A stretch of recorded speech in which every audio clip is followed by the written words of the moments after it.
Hello viewers, and welcome to another edition of F1 Talk. And in this particular episode, episode 8, I'd like to talk to you about my favourite drivers. Now, like my favourite cars, I can only give you opinions on drivers that have been driving since 1988, which is when I first started to take notice of Formula 1, and obviously that goes up until the 2011 season.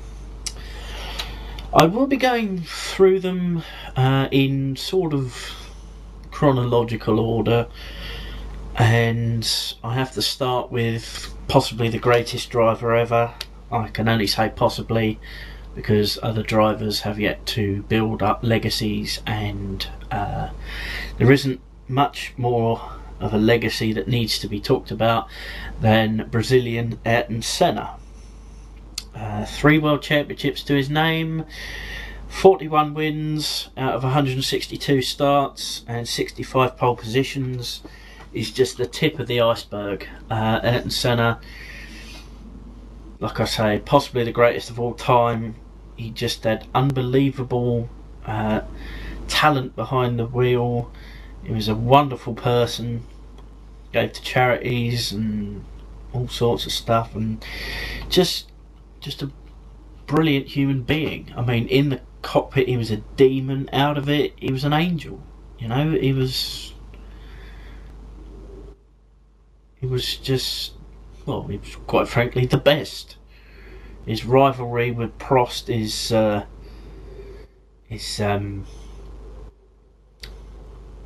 well documented, is the word I'm trying to look for. And the mere fact that both of them had written into their contracts that they couldn't be on the same team after they had crashed in the 1989 season when they were both driving for McLaren just goes to show how in the car he wasn't forgivable, but out of the car he was, you know. And you know, if he was around today, I don't think he would be as successful. Senna was brilliant at blocking an attempt at overtaking.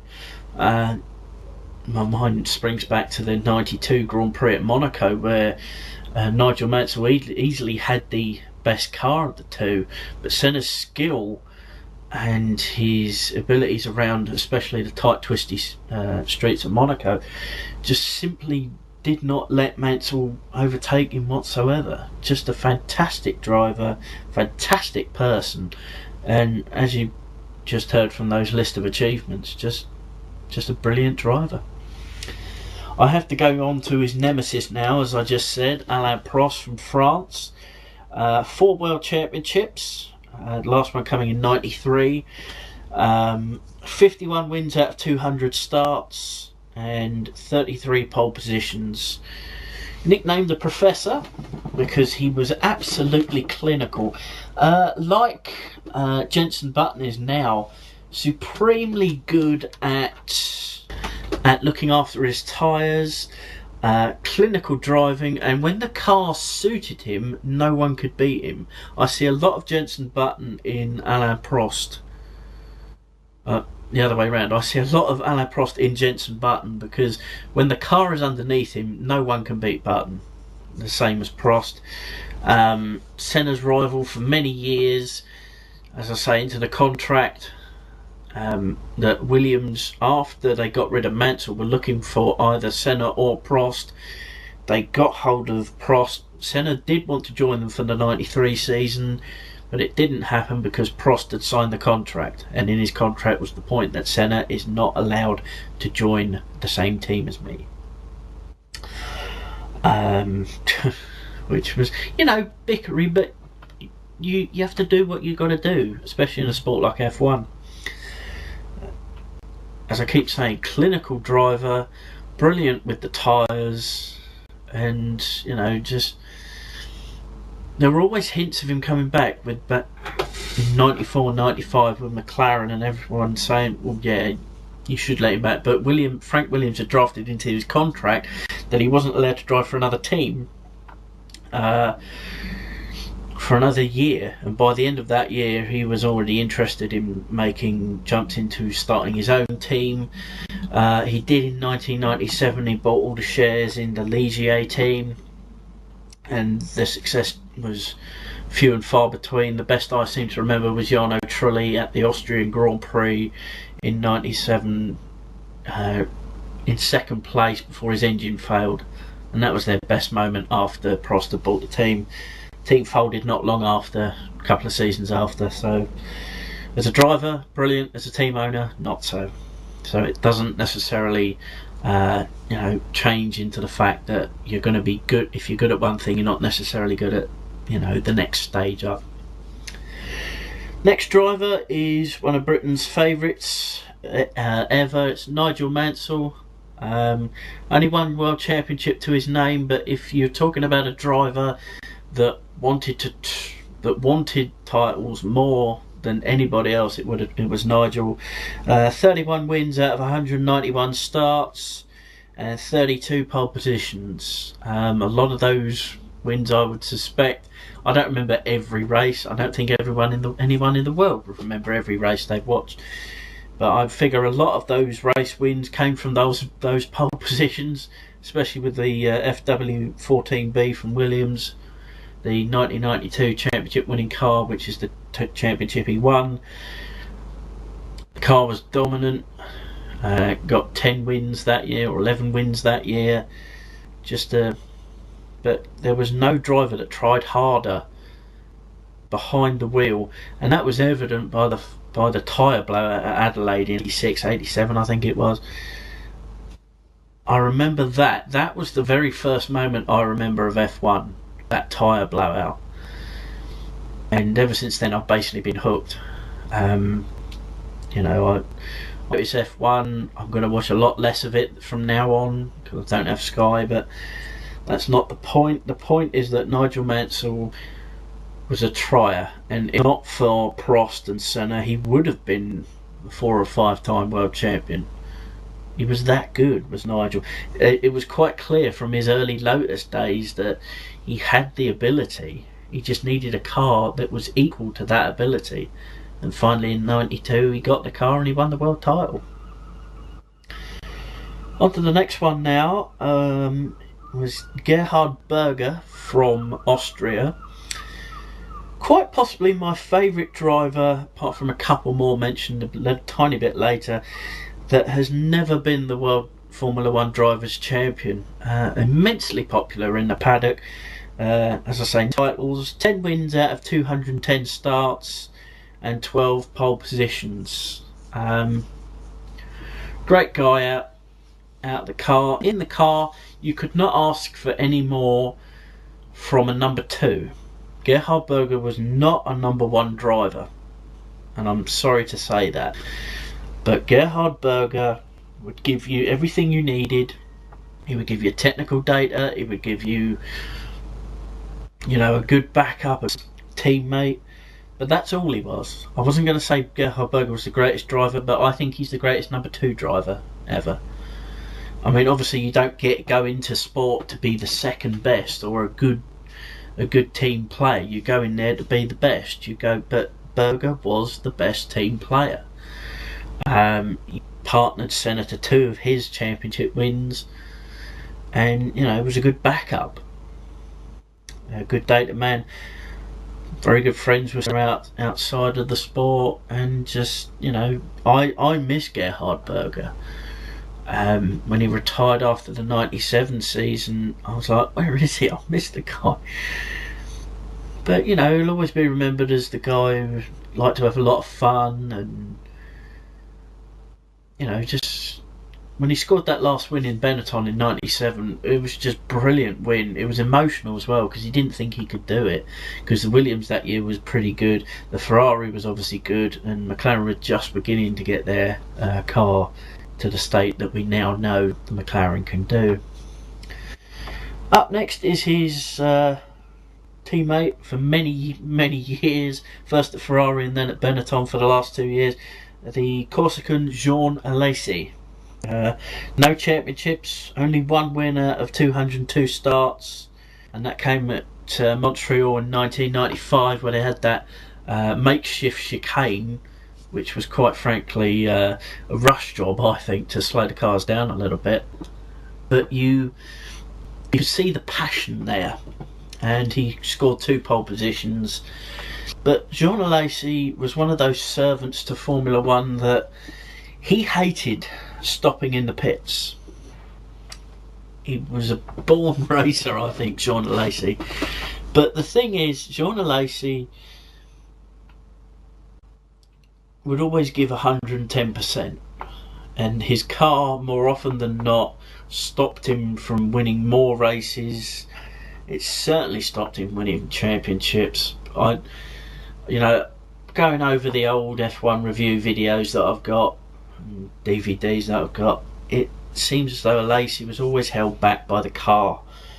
And that one win, where he won in Montreal '95, you could see the tears of joy and relief, saying, I've finally done it. But sadly, he never got to taste the winner's champagne again. His last Grand Prix was the 2000 United States Grand Prix. He was in the Jordan, and he was happy about that, I think. That he had finally got out of Prost. He was with Sauber, he was with Benetton, he was with Ferrari. But I think he was happiest collecting his overalls, especially of different colours, which was why he was happy finishing with Jordan, because at the time they were bright yellow. And he was a good servant to Formula One. Never wanted to stop. When he came in for tyres, you can more or less, I know you can't see through the visors of a driver's helmet, but you can more or less see the anger. They're saying, why do I have to stop? I'm doing well, And usually when he came back out, the second set of tyres wouldn't suit him, which was probably why he didn't want to stop ever. The next driver is one of my favourite drivers ever, magnificent number 2, and possibly as good as Berger was as a number 2, maybe slightly better because he won one more race. It's Brazilian Rubens Barrichello. No wins in the championship, 11 wins out of 326 starts and 14 pole positions. Again, what can you say? I am extremely upset about the fact that Rubens hasn't got his 20th season in F1. Okay, times have to change and young, fresher talent has to come in, but you would have thought someone would have given him a race seat just for one more season, just to say this guy's been in F1 for 20 years uninterrupted, but no one was interested. If I was a team owner, I would have gone, I'll snap you up straight away, Rubens, thank you. Quite possibly the most popular man in the paddock, and dare I say, most popular man never to be world champion. He was so close on 2 or 3 occasions, especially in 2009 where he drove for Brawn alongside Jenson Button. It was him, Vettel and Button going into the penultimate round of the championship at Sao Paulo. Rubens was on pole and he still didn't win. He still didn't win the championship. Couldn't win his home Grand Prix for love nor money. The second unluckiest driver in my history of Formula One was Rubens. He'd be at the lead, or he'd inherit the lead after Schumacher, and maybe Montoya or Hakkinen would have retired, and at the lead he'd be doing really well. He'd be like 35 seconds ahead of person in second place, and his engine would blow, his aerodynamics would blow, he'd spin off. He couldn't win Brazil, and you just felt so sorry for him. He couldn't do it. He so wanted to do it after the death of Senna in '94. He wanted to be the country's hero, and he was. He really was. But he just couldn't win that elusive home Grand Prix. And when Massa did it on his first try with Ferrari in '06, it was like, well done, Felipe, you bastard. But Rubens, fantastic number 2 to Michael Schumacher at Ferrari. Towards the end, more or less became a number 2 at Brawn, before eventually becoming a number 1 at Williams for his last couple of seasons. Didn't do very well with them, but that's that. what can I say? Cheerful chappy. I'm sad he's not in F1, but he is in Indy cars, which is basically the American version, and I hope he does well there, and I hope he stays safe, unlike what happened at the end of last year in Indy cars. On to the next driver, and those of you that know me know that I've been a Ferrari fan for a long time, which is why you'll probably be surprised at my next choice. My next choice is McLaren hero Mika Hakkinen. Now, at the time when he won his 2 championships, I was a big Schumacher fan, I was a big Ferrari fan, and I'll explain why later on when I talk about Button and when I talk about Jenson Button, why Vettel isn't in this list. But I'll continue on with Hakkinen. Mika, great servant, 20 wins out of 165 starts, 26 pole positions. What can I say? Great servant to both F1 and McLaren. He started with the Lotus team before they folded in 1994, I think it was. He joined McLaren from 94, and instantly you could tell the guy would be good. Not saying he wasn't good for Lotus, but you could tell the guy had everything it took to be a world champion, except the car. McLaren for 94 had brought in Peugeot engines, and they weren't up to the task.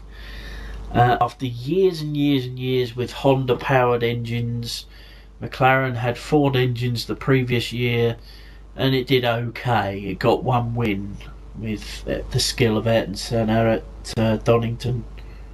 Got 3 wins actually, I seem to remember, but only the skill of Senna got that. Peugeot engines were brought in by McLaren for 94, and they were crap. Not a single win all season, and bitter disappointment for everyone involved, really. I mean, we were so used to seeing the white and red cars at the front, and ever so slowly kept creeping back. His partner for that season was Martin Brundle, who quite frankly, did everything he could to get that seat at McLaren. You get a seat at McLaren, it means you're somebody.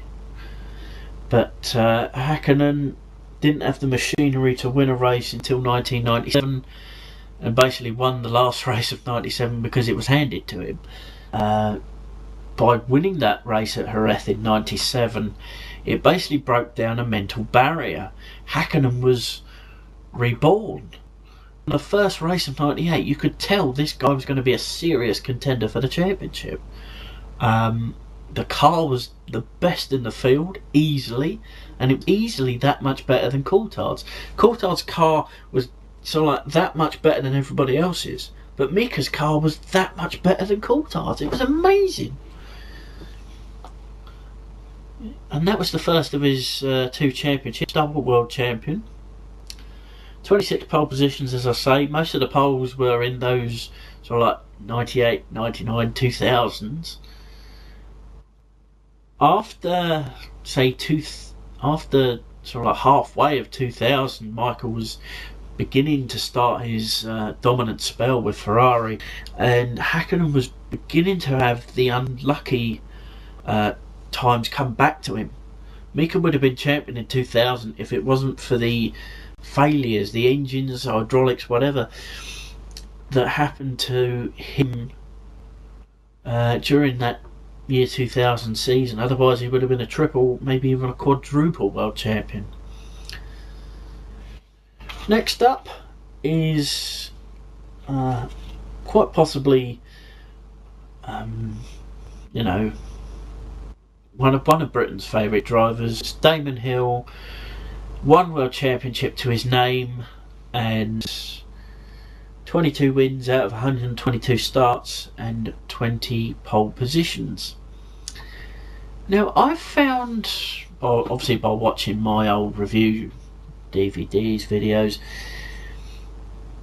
there's something wrong with the Williams team. They got rid of Mansell. after he won the championship. They got rid of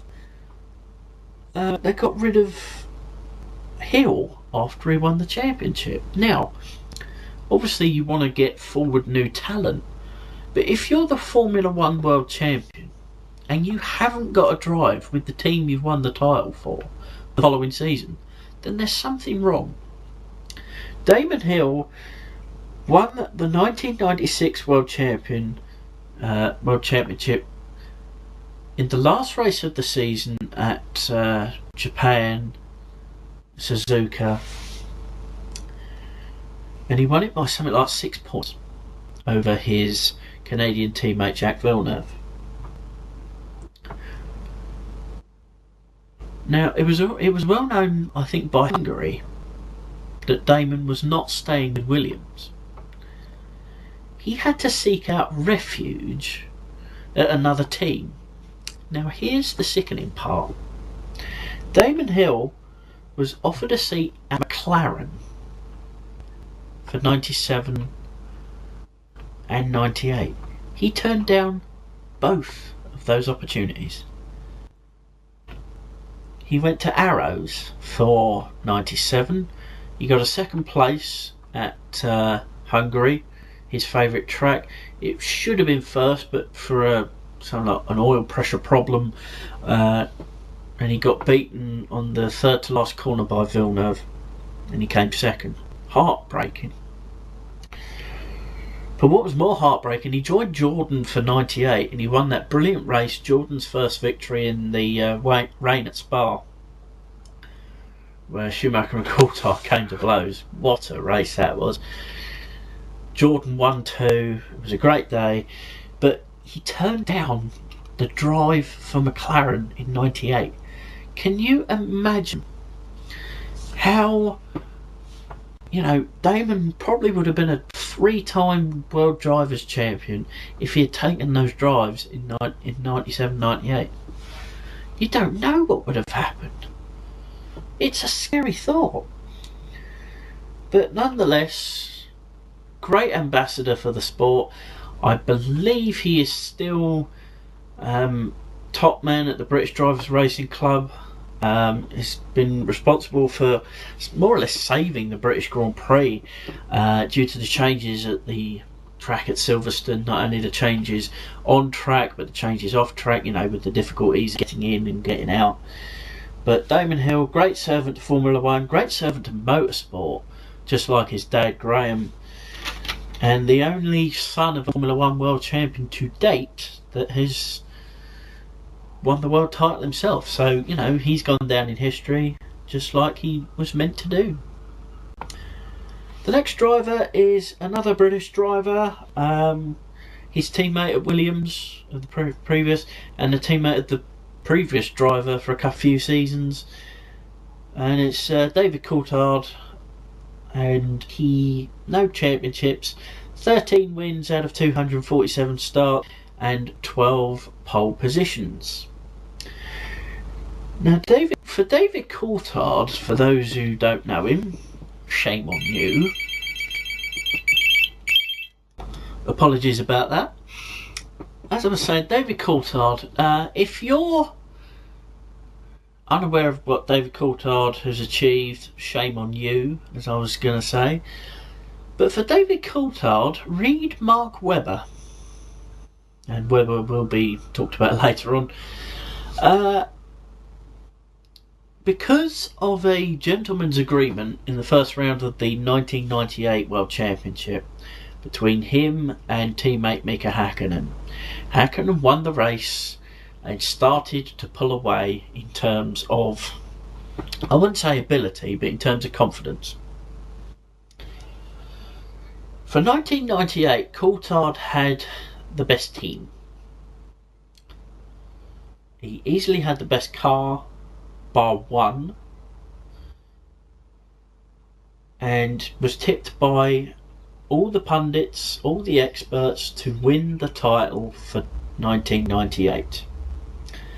Had Coulthard won the championship in 1998, he probably would have won it in 99 and maybe even 2000 and 2001.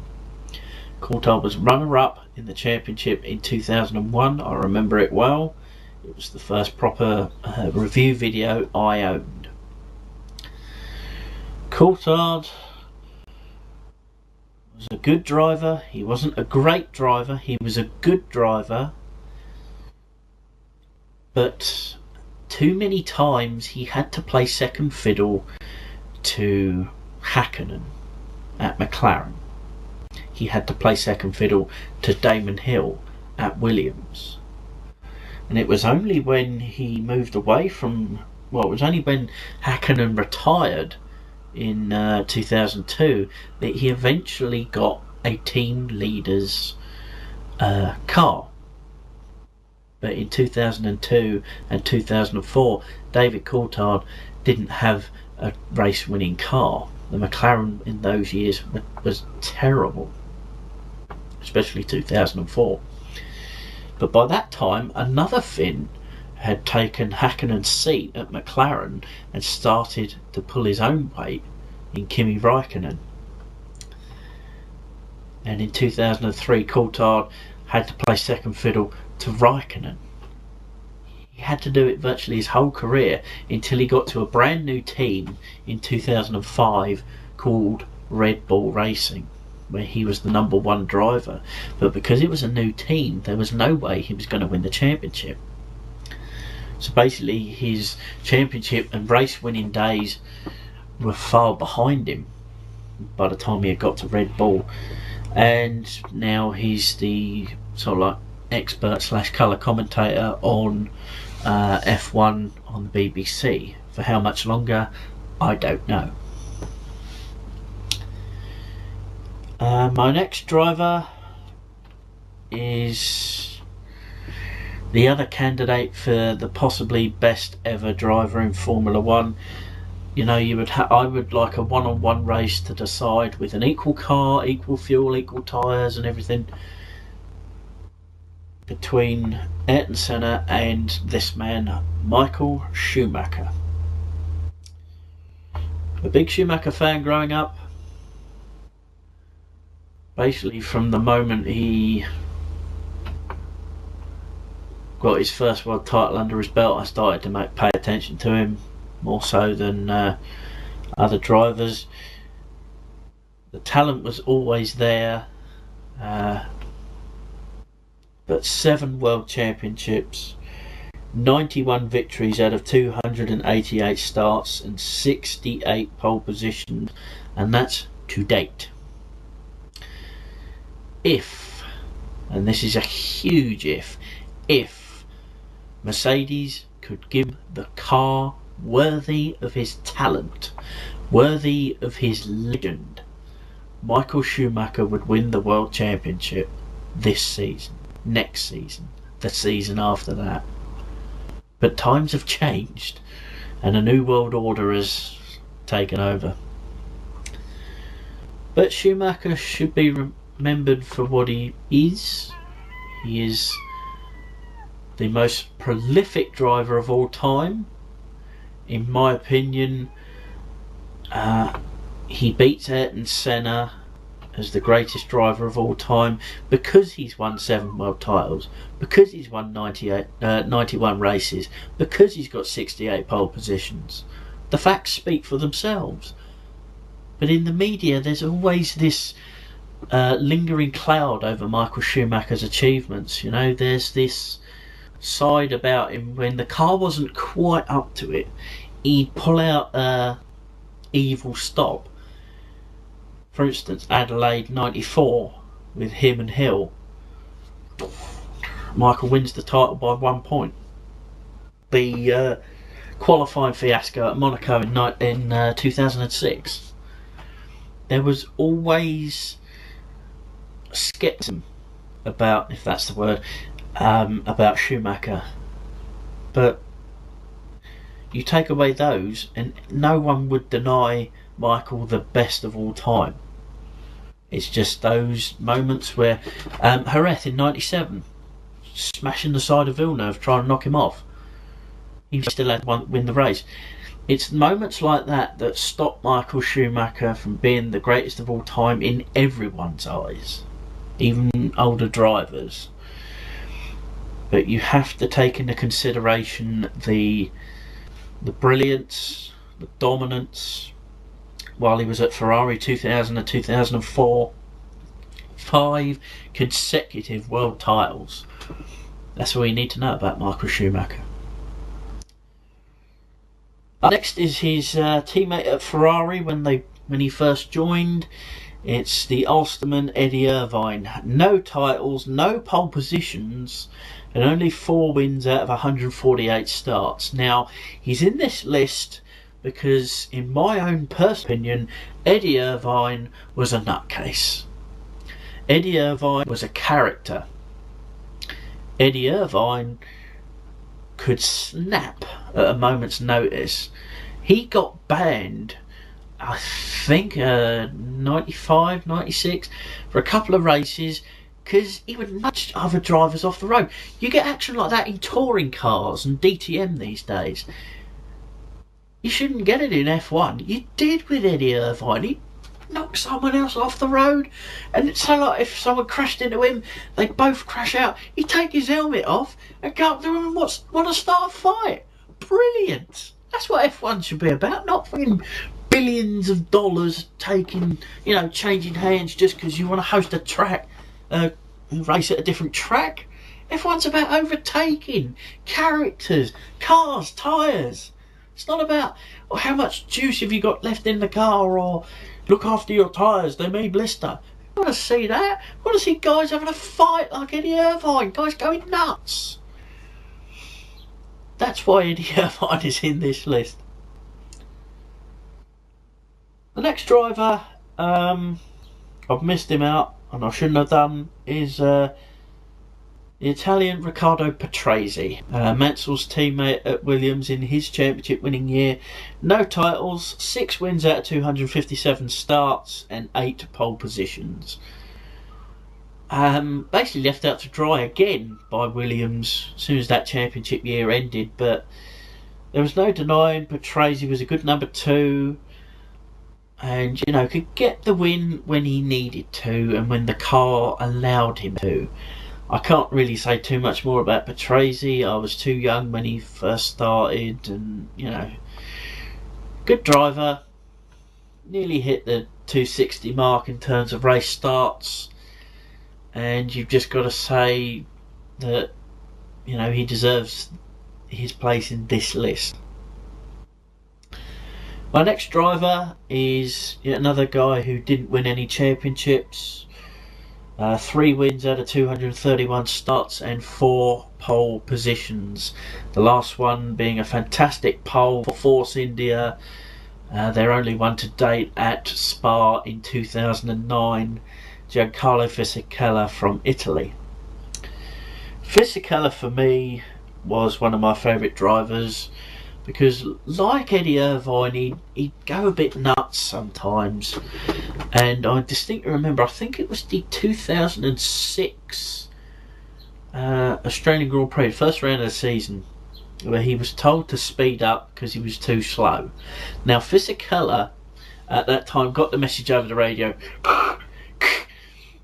Come on, Fizzy, come on, push it, push it, push it.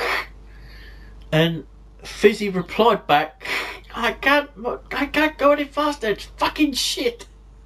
And you heard that over the radio in the live coverage. It was brilliant.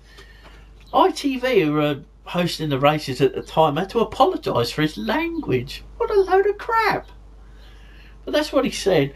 Fizzy won his first race for Jordan in 2003 at the Brazilian Grand Prix after a torrential downpour. And they had to red flag the race because there was a corner everyone was spinning off. Button, Alonso, Schumacher, Barrichello, Webber. They were all spinning off at this bloody corner. And Fizzy only held it together. He only won the race because they red flagged it and took the results from 2 laps previous to the red flag. At the time he was in the lead. Raikkonen was given the winner's trophy, but before the start of the next Grand Prix they handed Fisichella the winner's trophy and Jordan won another race. But that was That was a good time with Fisichella. But like Coulthard, like Webber, like Eddie Irvine, like Rubens Barrichello, he had a number two's car. He wasn't a number two driver, although he was at the end of these seasons, specifically when he partnered Fernando Alonso in 2005 and 2006. Giancarlo Fisichella, in 2005, especially 2005, his car was that much better than most of the other cars, apart from maybe Raikkonen and Montoya's McLaren. But Alonso's car was that much better than Fizzy's. I don't know why it happens, it just does. And I'll come back to that a little bit later on. But Fizzy, entertaining driver at the very least, finally achieved his dream to drive for Ferrari in 2009. What Italian racing driver in whatever field doesn't want to drive for Ferrari? And finally achieved that in 2009. My next favourite driver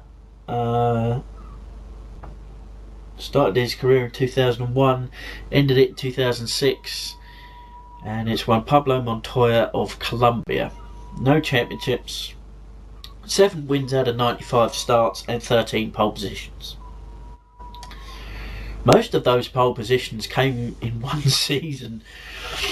I think it was 2002, I do believe it was, where he took a string of like 8 poles and got no wins out of it whatsoever.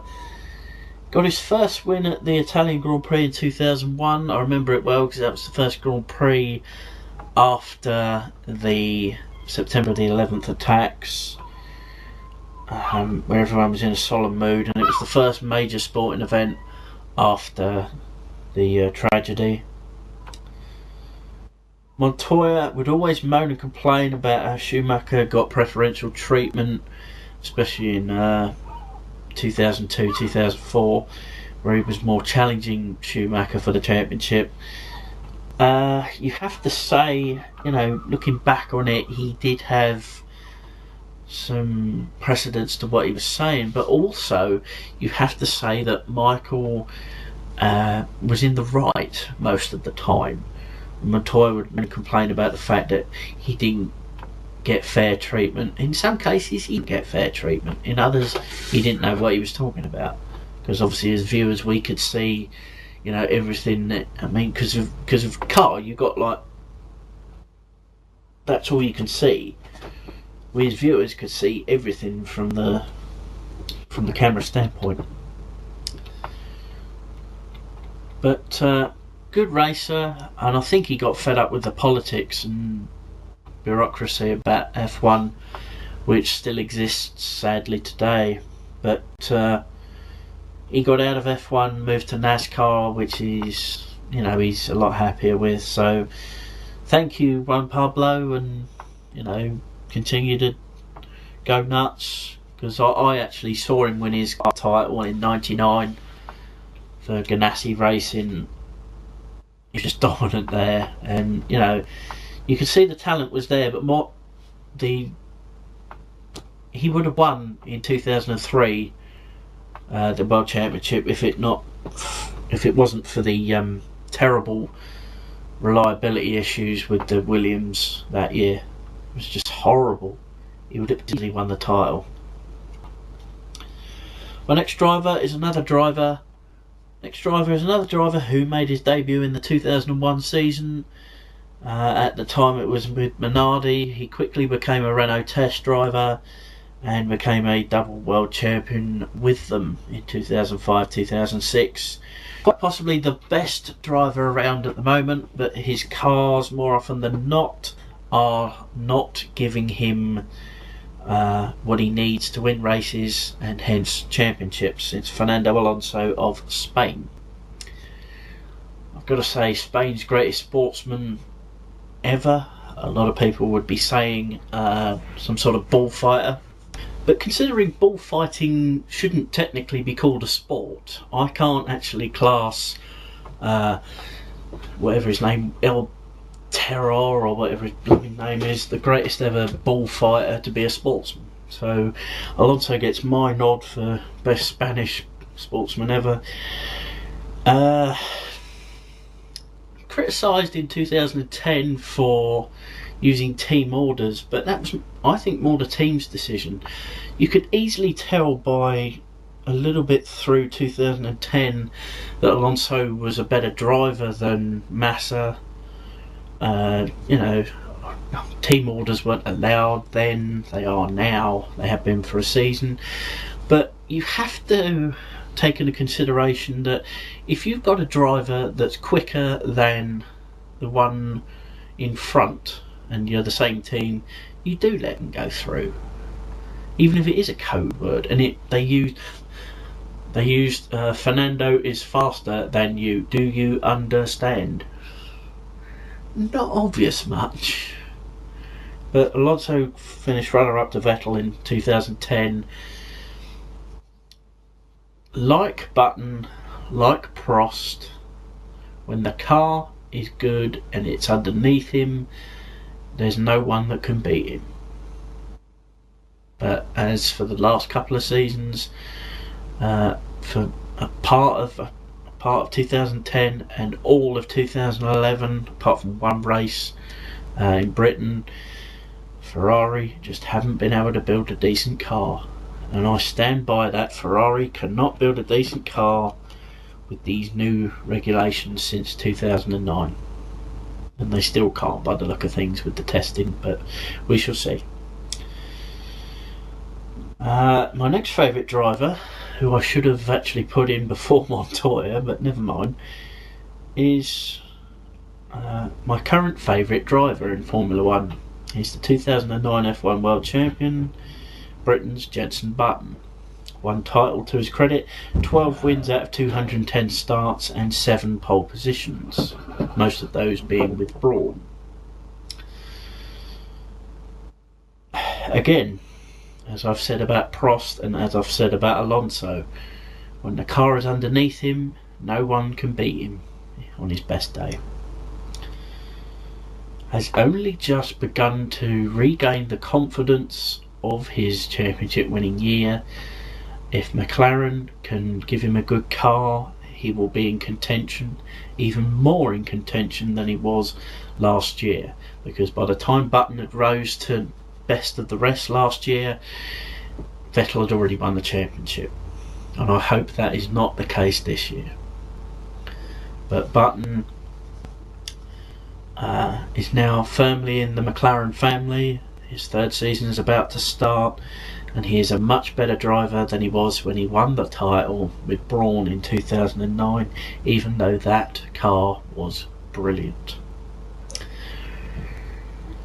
Doesn't have anything more to prove. He has said that to himself, and he has also said that to the media and the F1 paddock, unlike Hamilton, who says, I have to win more championships. Button would be a perfectly happy driver if he didn't win any more titles, but just did the best he could. And at the moment, he, because of the fact Vettel is in the best car, is in the best form of his career, and that's saying something. Button, I think, is a better driver at the moment. Vettel, yes, he may have supreme confidence, he may have his eye in, so to speak, using a cricket term there, but Vettel is not in the class that Button is. They're both exactly the same technique wise, skill wise, as far as I'm concerned, but Button's a little bit higher because he's driving a less hooked up car. That's my own personal opinion on it. I'll have yours in a comment box or whatever, or as a reply. But Jenson Button, if a car this year is good enough, he will win the World Championship. And on to the last entry of this favourite drivers list.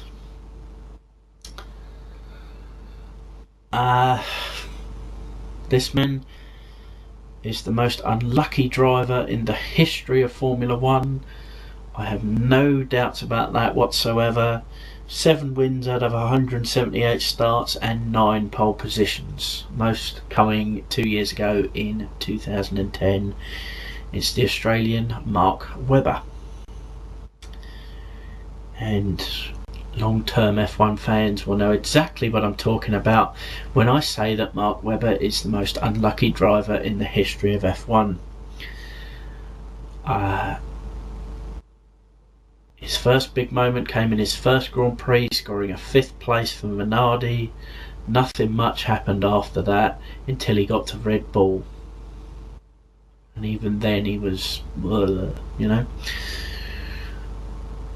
He got a 7th place on the grid, I think it was, at Malaysia 2003 when he was with Jaguar, which stunned everyone.